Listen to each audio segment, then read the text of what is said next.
లోని 6 మండలాల్లో రేషన్ షాపుల్లో సన్నబియ్యం లబ్ధిదారులకు అందించారు. ఈ పంపిణీ కార్యక్రమం స్వయంగా ఎమ్మెల్యే వీర్లపల్లి శంకర్ పాల్గొని ప్రారంభించారు. కాంగ్రెస్ ప్రభుత్వం పేదల ప్రభుత్వం అన్నారు. సంపన్నులు తినే సన్న రక బియ్యం ప్రతి పేద వ్యక్తి తినేలా ఉద్దేశంతో ముఖ్యమంత్రి రేవంత్ రెడ్డి నిరుపేదలకు రేషన్ షాపుల్లో సన్న బియ్యం అందజేస్తున్నామన్నారు. గత ప్రభుత్వ హయాంలో దొడ్డు బియ్యం దొడ్డుదారి పట్టిందన్నారు. చాలా మంది బియ్యం తీసుకుని నాణ్యత లేకపోవడం వల్ల తినకుండా మిల్లర్లకు అమ్ముకున్నారన్నారు. ఇప్పటి నుండి సన్న రకం నుంచి నాణ్యత ఉన్న బియ్యం అందజేస్తామని చెప్పారు.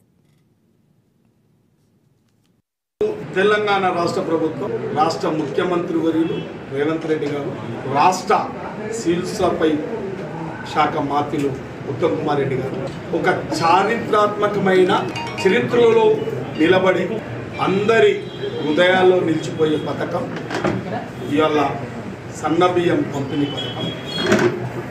ఈ పథకం ఇవాళ గతంలో స్వాతంత్రం వచ్చినప్పుడు భారతదేశంలో ఎంతో జనాభా కలిగిన భారతదేశం ఆహార కొరత ఉండే ఇవాళ అప్పటి ప్రధానమంత్రి జవహర్లాల్ నెహ్రూ కూడా ఆహార కొరత తీర్చి ప్రతి ఒక్కరికి అన్నం పెట్టాలి అనే ఒక ఆలోచనతోని ఈ రాష్ట్రంలోనే కాదు దేశంలో కూడా ఎన్నో బహుళార్థ సాధక ప్రాజెక్టులు తేవడం జరిగింది. మన ఉమ్మడి రాష్ట్రంలో కూడా Nagarjuna Sagar project, Srisailam project, Jurala project, Nizam Sagar project అంటే ఎన్నో బహుళార్థక సాధక ప్రాజెక్టులు తేవడం వల్ల సాగునీరు ఇవ్వడం వల్ల ఇవాళ ఆహార కొరత తీరుతూ వచ్చింది కాబట్టి అందులో భాగంగా